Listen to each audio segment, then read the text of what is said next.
this computer.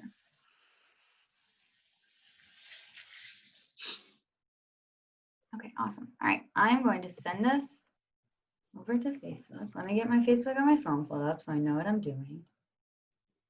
So many devices all at one time. All right, we are going live on Facebook.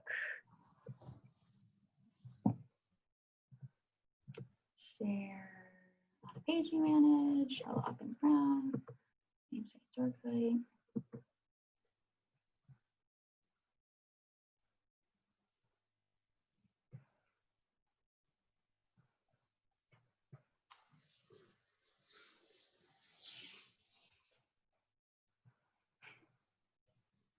All right. Oh, I had to put in titles and stuff.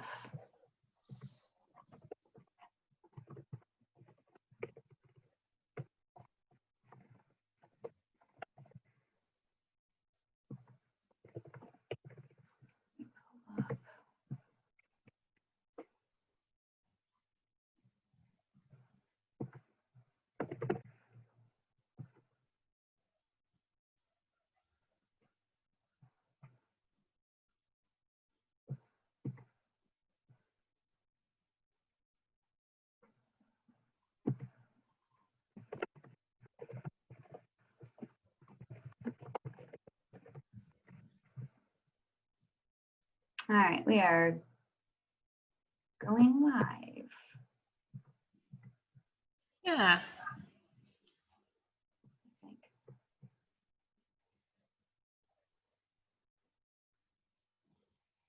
All right, it looks good. It just says meeting is now live streaming. Yeah. All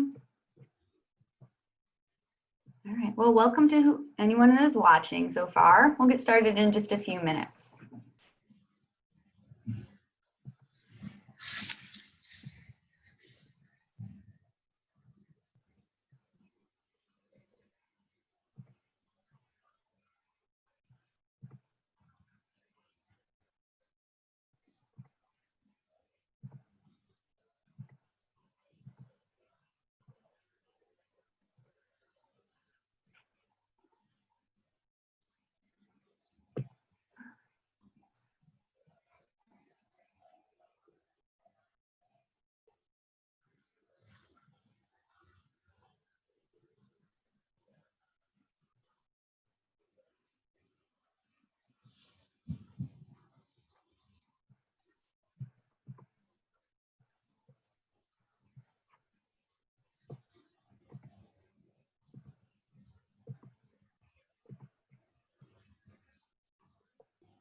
All right, welcome everybody. Good afternoon. Welcome virtually to the Charlotte Hawkins Brown Museum and State Historic Site here in Sedalia, North Carolina.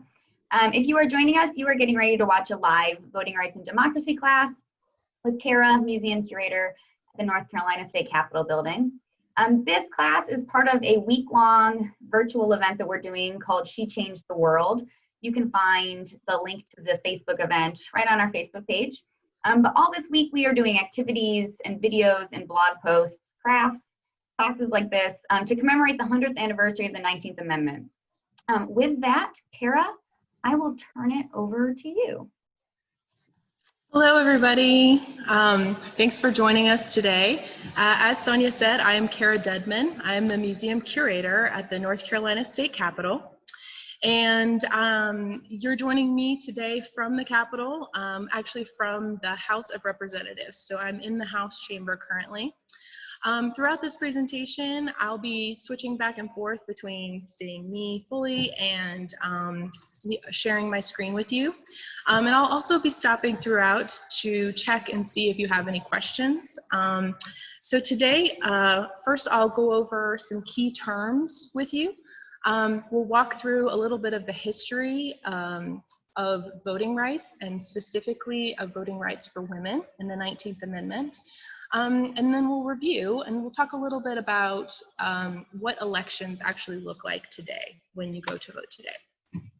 So First off, I want to tell you a little bit about the state capitol. So I work at the active capitol of the state of North Carolina. We do administer the capitol as a museum, so you can come visit it, and we do talk about the history of this space, but it is still the active capitol because the governor's office is located here. So Governor Roy Cooper has an office on the first floor of our building. This has been the active capitol of the state of North Carolina since 1840, and our General Assembly, so our legislature, sat here from 1840 until 1961. So actually the chamber where I am currently was the home of our House of Commons, and then that later became known as the House of Representatives. Again, from 1840 until 1961, this was where the laws of the state of North Carolina were made. So at the Capitol, because we're talking about laws, we're talking about government, we frequently talk about citizenship rights and what it means to be a citizen in our state and in our country, in a democracy and in a representative government. So voting, enfranchisement, suffrage, the right to vote all fit directly into our mission and our site's history here at the Capitol. So first, I want to share my screen with you. Hey, Sonia, could you enable screen sharing for me? Just one moment. I want to show you an exterior view of the Capitol. Hold on. Enable screen sharing. All right, try that. All right. Yeah.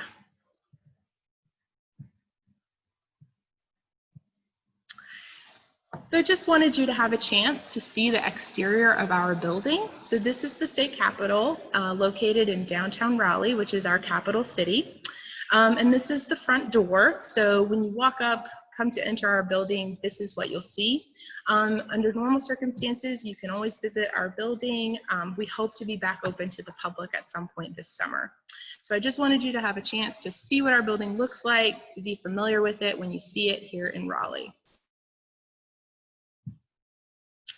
So when we're talking about voting, back to me for a second, we're talking about voting, we're talking about people who are coming together collectively to make an important decision, right? So to vote really means to make a decision as a group. You can vote on anything from what you're having for dinner tonight, you know, you want to vote for mac and cheese or pizza, or you can vote for a movie to see with a group of your friends whenever we go back to doing things like seeing movies in movie theaters. So really it just means a group deciding something together. When we talk about voting, however, we're most often talking about voting in a democracy, right? We're talking about voting for people to represent us in government. So voting is considered a very basic citizenship right, both in the United States and in North Carolina specifically. We have what is called a representative democracy. So that means we pick people and we send them into our government to make laws, to enforce laws, and to interpret laws for us. And we want to send people who think like us, right? We want to send people who will remember us as their constituents, who would advocate for us, and were able to speak for us and have the same ideas and understanding that we do. So voting is a way that you can guarantee that your personal rights are assured as a citizen. So one thing that we think of very frequently is sharing my screen again. Oh, I just wanted to go over some key terms before we get started. So the North Carolina State Capitol, that's where we are right now. That's where the laws of our state were passed from 1840 until 1961. A citizen is a person who lives in a particular area. To vote is to formally declare your choice. Suffrage is the right to vote. An election is a specific time when you vote for your choice. And a polling place is a building where voting takes place during an election. And I'll come back to all of these terms throughout the presentation. One of the questions that we most often consider when we're talking about voting is who can vote, right? So when you're looking at the history of voting, you're basically talking about who's been able to vote at any specific time in our history. So when I ask the question, who can vote today? Time to consider that, think about it. A lot of times the response that I get is everybody. Everybody can vote today, right? If you are of a certain age, if you live in a specific area, you have the right to vote. Now, was that always the case? No, right? Obviously, we wouldn't be here talking about this if that had always been the case. So, in the United States, the right to vote was initially applied only to white, male, Protestant, landowning citizens. So when our country was founded, when we were a colony, and then in the first days of our years as a country, these were the only people in the United States that were able to vote and hold public office. So you had to be a white man, you probably had to be wealthy because you owned property, and you had to be Protestant, so you had to be a very specific religion, right? So does that include everybody? Absolutely not, right? So pretty much from the very beginning, the history of voting in our country has been a history of groups fighting to be included in the right to vote, right? Because initially that was a right only applied to a very small group of people. So when this building was founded in 1840, it was still only white men that were allowed to serve here. Before the Civil War, there was a growing sentiment kind of behind women voting, right? So the causes of abolition, those wanting to abolish slavery, and the cause of women's suffrage, women having the right to vote, were very linked during this time period. So this is in the early 1800s, early to mid 1800s. And those fighting for the causes of abolition and suffrage were a lot of times the same people. They wanted citizenship rights for a greater number of people other than those very specific people that were mentioned initially, right?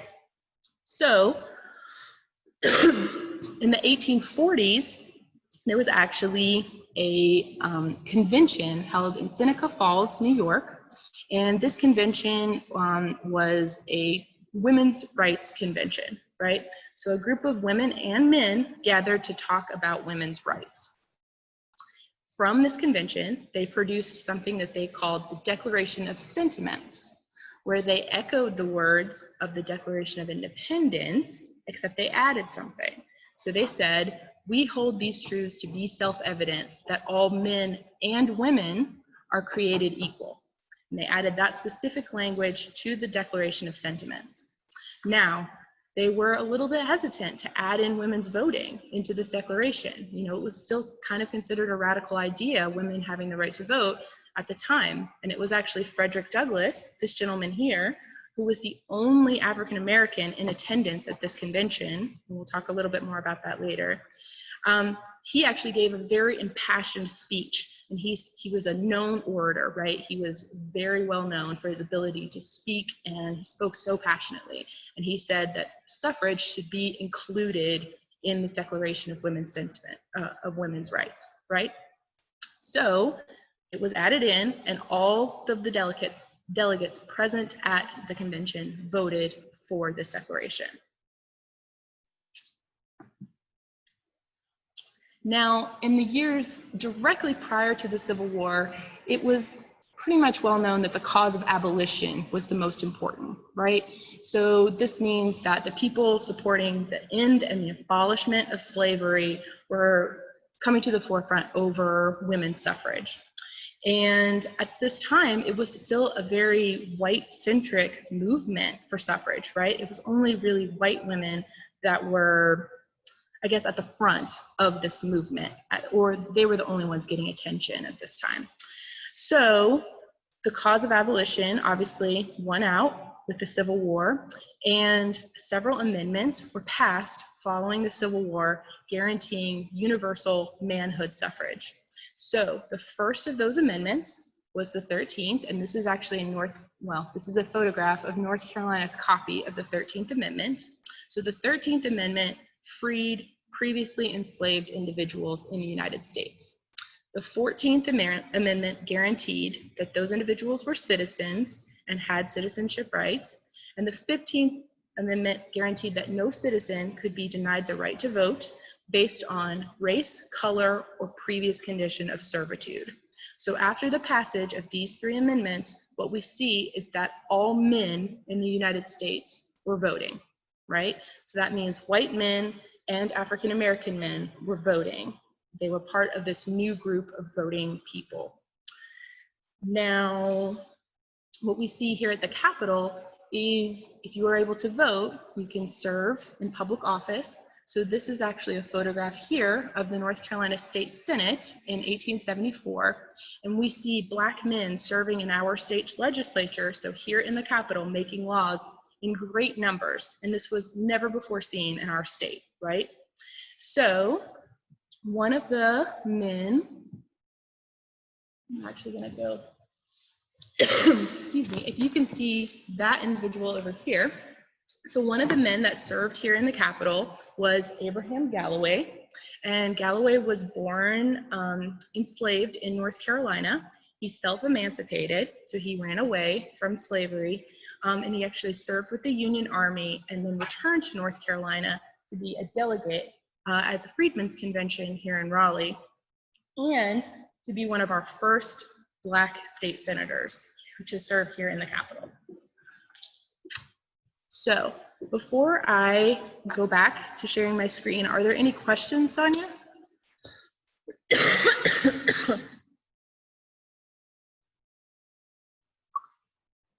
You're on mute. I am off mute. There we go. I don't see any questions yet, but this is a good reminder to people that if you have any, go ahead and drop them in the comments and we will answer them. I have a question. You talk about seeing in North Carolina Black men enacting laws in large numbers. Do we see any Black women doing it at the same time? No, unfortunately, it was only universal manhood suffrage that was guaranteed at this time, so it was only men that were serving and holding public office. That's a good question. Okay. Excuse me.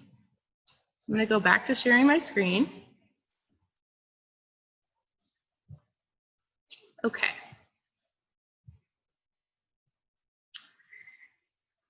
Now, speaking of Black women, women were still fighting. So kind of going back to Sonia's question, were women serving at this time? Women were not serving. It was only white men and Black men that were serving in our state legislature. But women were still fighting for the cause of suffrage. So at this time, women's groups, women's political groups started to become more active, right? So like most parts of society still, these groups were segregated. So Black women actually began their own political groups aimed at full suffrage and civil rights. So this is when we see in 1896, the National Association of Colored Women being formed. And these political clubs were a way for women to advocate for themselves when they were denied the right to vote and denied basically full citizenship rights. So by the early 1900s, it was still only white men that were able to vote, because at the end of the 1800s, a series of laws were passed aimed at disenfranchising Black men. So basically taking the right to vote away from Black men. These laws are now referred to as Jim Crow laws, and a lot of them centered on voting. Going back to what I said earlier, voting is a way to guarantee that your voice and your opinions, your feelings are considered when government is making laws, right? It's a way for you to be a part of your democracy. And so in order to eliminate, excuse me, eliminate Black political power, the right to vote was basically being taken away from Black men.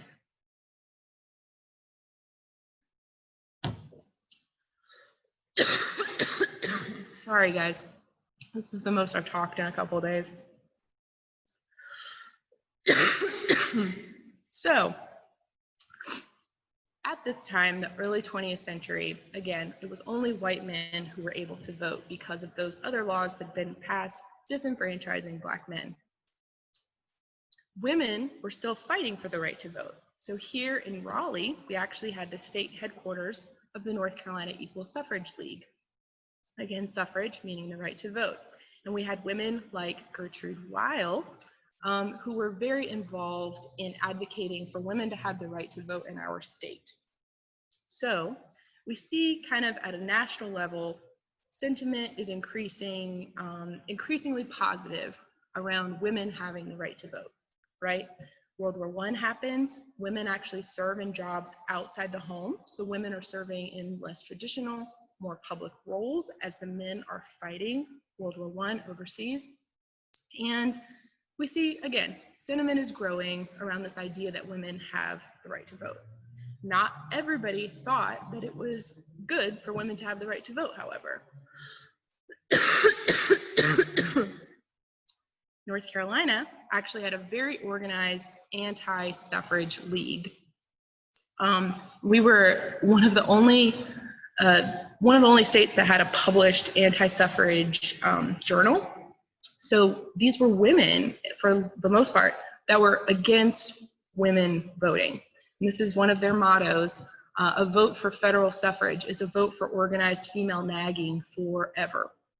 Right? So these were women that thought that women's roles should be confined to the home, that women should have more influence over their families and remain in those traditional roles.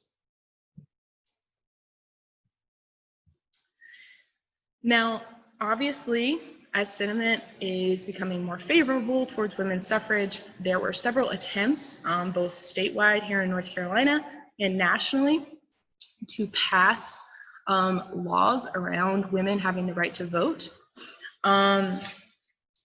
Finally, in June of 1919, a federal women's suffrage amendment, which was named after the famed supporter of women's suffrage, Susan B. Anthony, this was submitted to the states for ratification. And this is a copy of the 19th Amendment. So in order to amend or change the Constitution, which is our nation's governing document, you have to first pass an amendment in the US Congress, and then the Congress sends the amendment to the states to be ratified. And then a majority of states has to sign off on that amendment or ratify it in order for it to be federal law. So here's this amendment that's guaranteeing women the right to vote. It's sent to the states, right? So that's in 1919. In August of 1920, most of the states that were needed for this majority vote had signed on, had ratified this amendment and said, yes, we support this amendment for women's suffrage. North Carolina was a holdout though, and we actually thought that Tennessee was going to make a decision soon. So North Carolina and Tennessee were kind of holding out together on making a decision on this amendment. And North Carolina thought that Tennessee would not ratify this amendment. They thought that Tennessee did not support this amendment, right? And so we actually thought we wouldn't need to make a decision because Tennessee would not ratify it and the amendment would fail. However, Tennessee surprised us, and actually Tennessee did ratify the 19th Amendment, and they became the last state necessary for federal ratification. So North Carolina, at that point in 1920, never officially ratified the 19th Amendment. We didn't officially ratify this amendment until 1971, over 50 years later. And we were actually the second to last state to officially ratify the 19th Amendment. Now, that doesn't matter because federal law supersedes state law.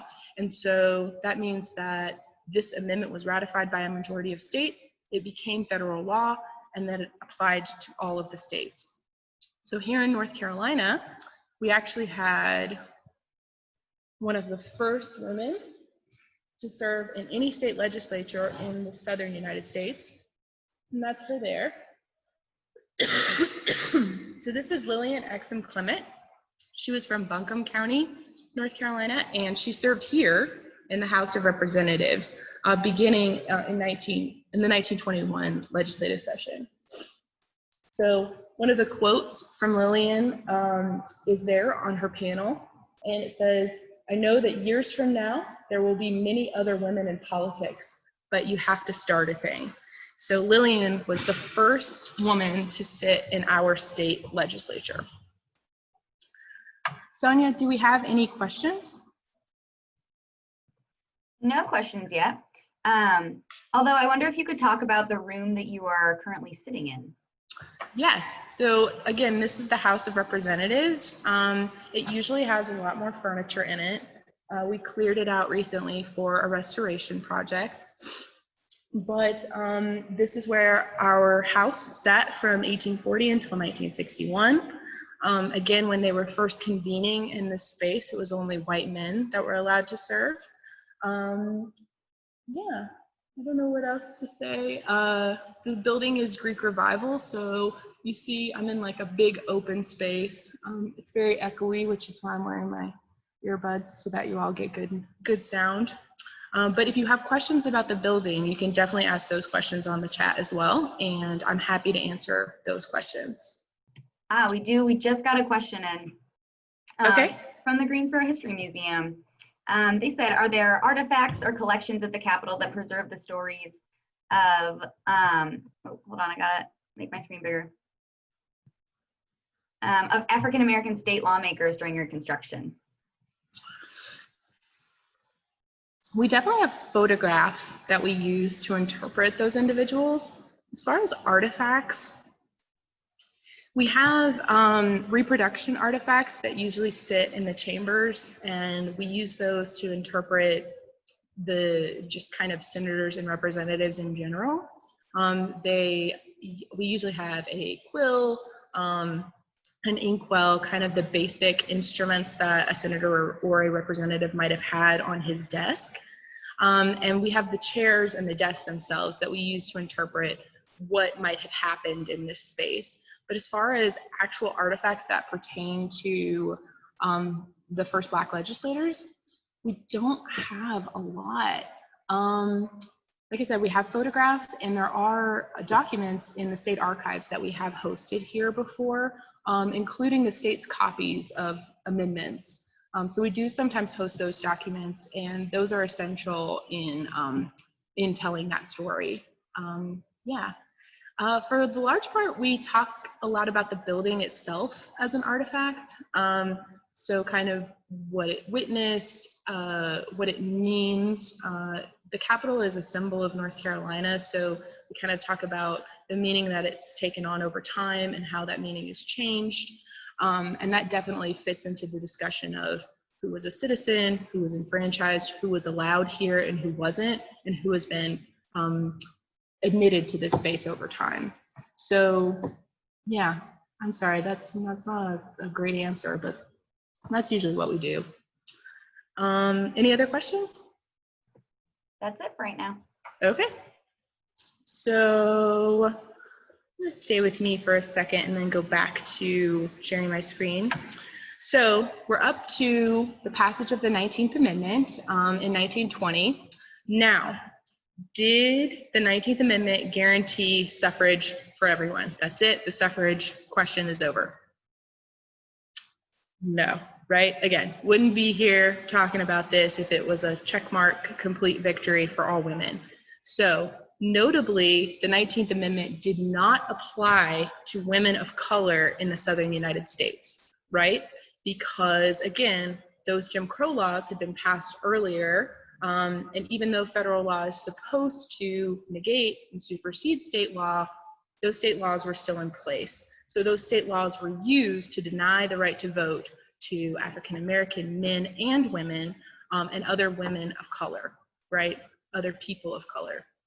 So one of the first other groups to be admitted into this voting bloc, voting populace, were American Indians.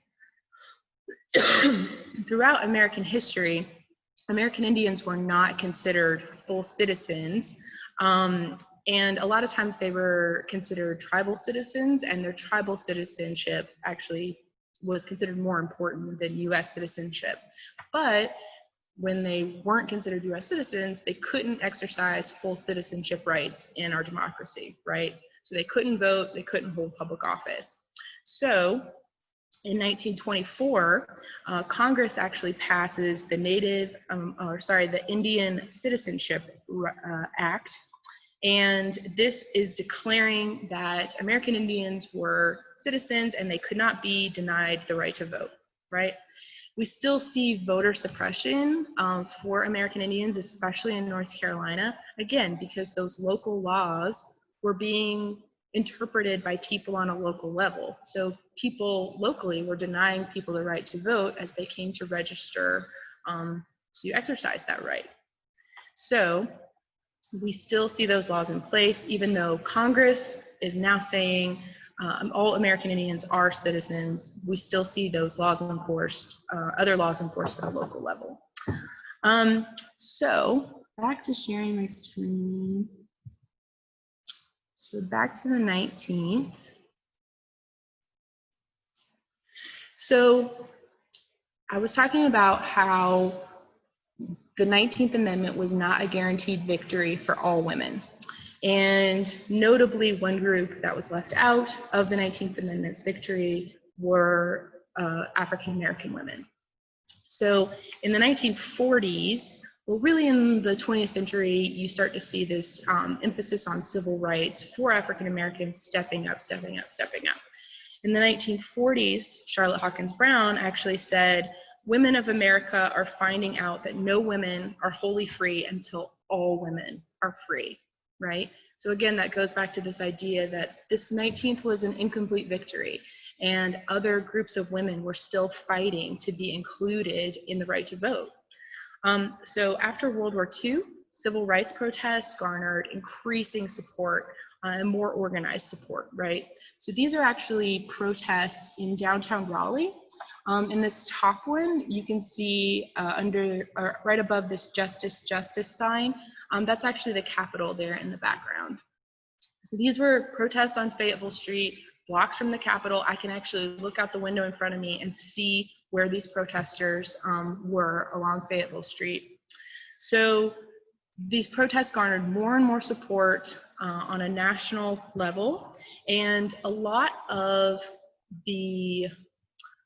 what these civil rights protesters were calling for was equality or an end to segregation in voter suppression, right? So again, the right to vote is something that guarantees your personal rights as a citizen, or guarantees that you are considered when the laws are being made. So the right to vote is something that very much is a part of being a citizen in a democracy. And so it was something that was being suppressed for African Americans. In 1964, Congress passed the Civil Rights Act, making discrimination on the basis of race, national origin, color, sex, or religion illegal in public areas, especially voting in the workplace and in schools. So this was basically Congress saying it's no longer right that these Jim Crow laws are in place. We are calling for an end to segregation, right? Calling for an end to things like voter suppression. But actually another act was necessary, and in 1965, the Voting Rights Act was signed into law. So this act prohibited any practice that denied the right to vote to citizens on the basis of race. So this now finally, African American men and women were included in the groups of people that were able to vote and hold public office in our country on a national level.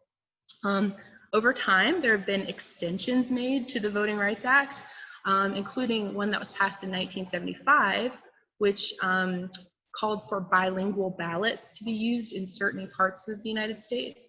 So that guaranteed greater voting presence for Latina women, or all Latinx people. And we continue this march today towards full equality, full voting rights access, right? So coming to the present, what actually happens when we go to vote today?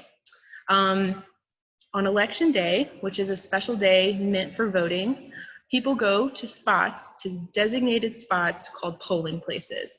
And these polling places could be any community center, right? I vote at a gym attached to a middle school. They could be libraries or just meeting spaces of churches. Basically, any community space can be utilized as a polling place. And you go to a designated polling place in your community. Inside the polling place, there are voting booths and ballots. So actually, I'm going to stop sharing for a second because the Capitol owns a voting booth. And this is our voting booth here. You can see I've set it up behind me. And so when you go in your polling place, you walk up to a voting booth, or someone actually first hands you a ballot. And your ballot shows your choices, who you're going to vote for, and what office you're voting to fill. So you step up to the voting booth and you cast your ballot. So you can kind of see from here over to the side that these voting booths are separate, right? We only have 2 here, but you'll see a lot in a polling place, and they're separate. You have little walls, right, that close you into your voting booth. And that's very important because it actually guarantees that your ballot is secret, right? You don't have to tell anybody who you're voting for on your ballot. It's your knowledge alone. And that's really important because our ballots weren't always secret. And you can imagine if your ballot, who you're voting for, is public knowledge, people would try to influence you and get you to vote how they vote, right? And so in order to eliminate that possibility, we now vote by secret ballot. So you don't have to tell anybody who you're voting for. So most often when we talk about voting, we're referring to general election, right? So every 4 years in the United States, we hold a presidential election, and we call that the general election. And lots of other offices are included in the general election as well. But a lot of times what we're referencing is the presidential election. So this is when citizens all across the United States, and who is included in that today, everyone over the age of 18 who lives in a specific area can register to vote and exercise that right. So in the general election, citizens decide who to vote for the presidential election and other appropriate offices at the state and local level. They vote for the person that they most like, or the person that they think would represent them the best as president or as governor or whatever other office. And what you see happening a lot of times is in these elections, you have Republicans or Democrats, which is our 2 major political parties facing off against each other. Yeah, that's pretty much what you encounter during a presidential election. So I want to go back and see if there's any questions before I share my screen one last time. Yeah, we do have a question. How did the composition of North Carolina's integrated Reconstruction Congress compare to other southern states? I'm not sure. So we do see this presence of Black legislators in a lot of other southern states, but North Carolina had over 100 representatives, Black representatives in the House, and about 25 state senators. So I do think that we had a great number that served here, but I'm not actually sure statistically how that stacks up to other southern states. It's a really good question though, and I will definitely go looking for that answer more specifically. I do have my contact information on a slide at the end, and so you're welcome to follow up with me on that. Are there any other questions? There are not. Okay, so I'm going to share my screen one last time. And this is just a review of the concepts that we've talked about today. So today, anyone over the age of 18 can register and vote. And of course, that wasn't always the case. That's what I spent the bulk of today talking about. Remember, we have to remember, especially when African-American men, when women, when all African-Americans, and when American Indians gain the right to vote, right? When people vote, they are making an important choice for their community. So voting itself just means we're coming together as a group to make a decision. Voting in elections means you're making a choice for yourself and you're making a choice for your community. Citizens vote for leaders. I didn't mention mayor before, but mayor is a leader on a local level. Governor, vote for president. Election day is a special day meant for voting. Citizens go to polling places to vote. At polling places, citizens cast ballots to vote. Again, you stand in your voting booth and you cast your ballot. Your ballot is secret and private, and nobody has the power to ask you who you voted for. And then at the end of election day, your votes are counted and a new leader is chosen. So that's a basic, fast crash course in the history of voting, focusing specifically on groups that had to fight to be included in the group of people who are allowed to vote in the United States. Do we have any final questions? We have one question I missed. Samantha asks if you could talk about some of the monuments around the building. I know there are a lot, so maybe for the sake of time, if you want to pick just a couple. Sure, absolutely. We have many monuments that are on all parts of our grounds. The very first monument to be erected on our grounds was of George Washington. And actually, the first State House stood here on this square before the Capitol was constructed. And the first State House housed this statue for George Washington by this Italian sculptor named Antonio Canova.